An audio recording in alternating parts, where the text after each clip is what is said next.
You what? Round up, right? Round up. So you make sure your weight's in your heels, the feet are pointed straight ahead. These two second toes are pointed straight ahead.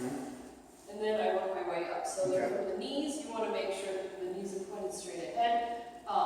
One of the easiest cues that I give people is putting two dots smack dab on the kneecaps. And then those two dots are going to shoot laser beams. So we got two imaginary laser beams coming out of the knee. And this is going to help a lot with movement too. We want to make sure that there's no rotation in the femur when you're moving, right? So if we're going to look from bird's eye view, we want these two lines always to be directly on top of those two. Okay, so again, let's just review that. Weight starts in the heels, femurs are pointed straight ahead, and then from here, if you're looking from a side view, we want to make sure that back of ear, shoulder, hip, knee, and heel are making a straight line through those checkpoints. So you do have a little bit of a interior tilt going on, which you can see by this is lower. So usually what we do to make sure that your hips are also not in front of the knees or heels is take your posteriorly shift back into a hip hinge. Good. Stop right there. From when you're going further than that. From here, straighten your knees. Just a little bit. Good. So from here, put your hands on your hips.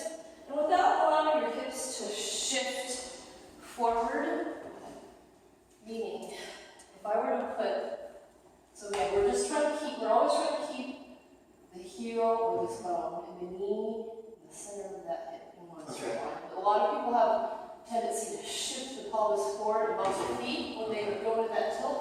So what I'm going to do is I'm going to put an imaginary wall right here.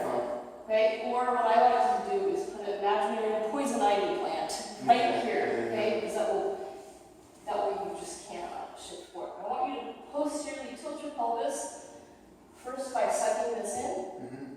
More. And then start tilting the pelvis forward. And then from here, if you can't tilt anymore, slowly start extending the spine up. But try to do it in a rolling position. So instead of hinging from the lumbar spine, I want you to extend up by rolling your vertebrae. Just like do it very slowly, one at a time. So there should be zero hinging. I want it to be a rolling. You see what I'm saying? So if I'm standing here, it should be like I'm going to posteriorly tilt and then slowly suck the abdominal wall in and slowly extend up. So it's a rolling position and not hinging. Stop right here. I'm going to stop you right here just so you don't go to hyperextension. I'd rather you be at a forward lean. Right? Maintaining neutral spine and trying to be over erect in the hyperextension. Okay? So let's continue to keep the abdominal wall pulled in. Okay? And then keep tucking your tailbone under and squeeze your glutes here. Good. Slowly from here, again, you're very neutral right now, right? So I want you to keep your abdominal wall in. And slowly, again, without allowing the hips to shift forward, start extending your thoracic spine up.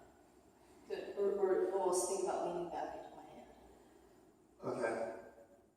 But not by arching, right? So pull this in. Good. Start leaning down into my hand. Go ahead, just lean into my hand. I'm going to fall. Pull those abs in. Good. So keep your weight there, and then just extend now from here, and then from the hips. So like this is, we've got a metal rod attached up here, and we're just gonna. Okay. So okay, so most people's toes always curl up. Okay, so keep this pulled in. Good. From here, I want you to bring your arms forward like you're driving a bus. Here? Good. So from here, we're going to set your scaps. Keep the abdominal wall pulled in. Good. So I actually want you to do from this position is elevate your shoulders slightly from the ear. Just a little bit. And then gently retract about 7 years. Stop right there. That's what we're doing it. Right here. Good. Keep pulling this in. I'm starting to see a little bit of hyperextension right here. So the goal here when you're practicing posture is that when you start adding another variable, that you don't lose structural integrity of the foundation that you laid before, right? So a lot of people try to do everything at one time. Really master each each level before you work your way up, before you start adding more components, right? So, you know, you are a little internally rotated shoulders, so we're just going to bring you out to the extreme. Once you get that activation, make sure you do so without winging the scapula, so get yourself out of it, and just, we're going to reset, keep your arms here. Okay. If it's easier, go ahead and do this, we'll call it the double punch. Here? Yeah, yep, double, yeah, like you're punching. Good. Let's go ahead and protract the scap. Good, both of them. Good. Don't lose integrity of this. I want you to elevate your scaps ever so slightly. From here, gently retract. Don't depress. Keep going, keep going, keep going, keep going, keep going, keep going, keep going. Stop right there. Okay. Without depressing. Slowly bring your arms back like you're doing a mid-row. Very slowly. Very slowly. Like a mid-row. Still getting, can you come up here real quick? Still get a little bit of winging. So I'm just going to show you how to get yourself out of that.